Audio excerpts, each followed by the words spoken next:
How did you become a luxury hamster? No, seriously, do you actually know what a new iPhone Pro Max costs? I'm not talking about dollars or euros. I'm talking about pieces of your existence that you will never get back.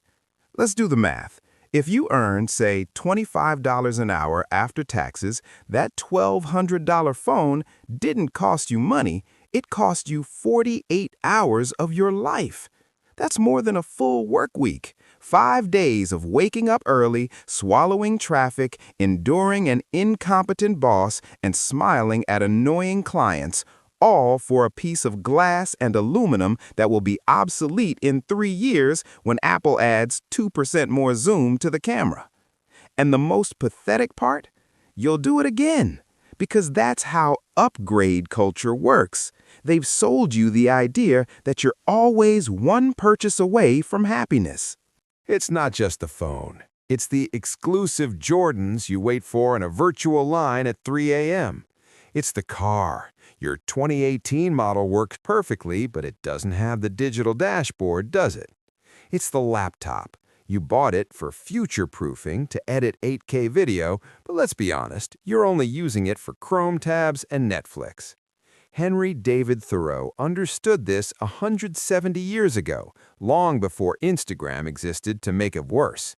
He realized society had created a perfect system, making you work like a slave to buy things that quickly become insufficient, forcing you to work even harder. It's a hamster wheel. Except this hamster is wearing an Apple Watch, and you think you're progressing because the wheel is made of carbon fiber now. Look at sneakerheads, people with 50 pairs of shoes in boxes, treated as investments. Investment in what?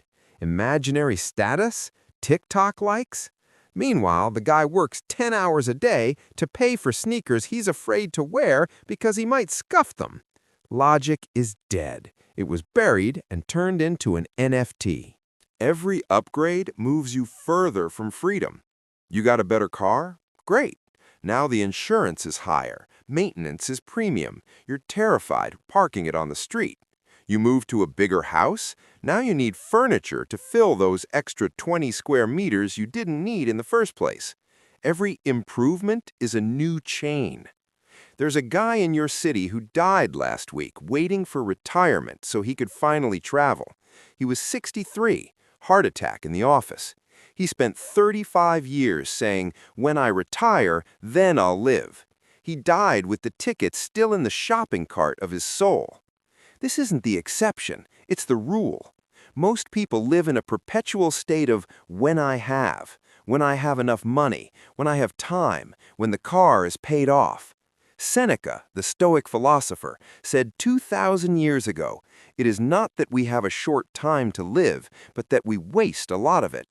We treat time as if it were infinite, while throwing away years waiting for a perfect moment that never arrives. Let's look at your personal slavery spreadsheet. Take your monthly salary and divide it by the hours you work. That is your price, not your value, your price. Now look at your house. That $4,000 sofa? If you make $20 an hour, that's 200 hours of sitting in an office. That car? You didn't buy it with money. You traded years of your youth for a depreciating hunk of metal. Tyler Durden in Fight Club was right. The things you own end up owning you. You can't quit your job. You can't take risks. You can't step back because you have a lifestyle to maintain. Thoreau calculated that he only needed to work 6 weeks a year to cover his real needs. The rest was life profit. You work 50 weeks a year and still end up in debt. Who's the smart one here? Modern debt is just slavery with a better UI. In the 19th century, you knew you were a slave. Today, you think you're free because you can choose between a blue credit card or a gold one, but you're still working to pay for things you've already consumed and forgotten. Why does having more options make you more miserable? It's the paradox of choice. You spend 40 minutes scrolling Netflix and end up watching nothing. You look at 50 restaurants on Uber Eats and order the same thing as always. More options don't make you free, they make you anxious. They cause decision fatigue.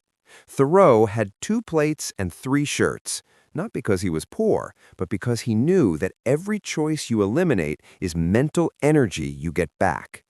And why do we choose the expensive stuff anyway? To impress people we don't even like. Thornstein Veblen called this conspicuous consumption. It's a peacock showing its tail, but at least the peacock is trying to mate. You're doing it so your neighbor, who is also in debt, thinks you're successful. It's a collective fraud where everyone lies, everyone knows everyone is lying, but nobody can stop because then the game ends. When was the last time you sat for 10 minutes alone with your thoughts? No phone, no TV, no music, just you. Modern economy depends on you never having mental silence, because in the silence you might realize the truth, that you aren't happy, that you're on autopilot, and that your priorities are wrong. Silence is the only luxury they don't sell because it doesn't turn a profit.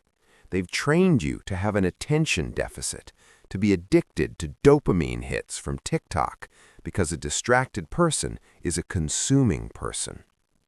Thoreau went to the woods to live deliberately. He didn't want to reach the end of his life and discover he hadn't lived. You don't need the next model. You don't need the upgrade. You need your life back. A simple life isn't about deprivation. It's about clarity. Fewer possessions equals fewer worries.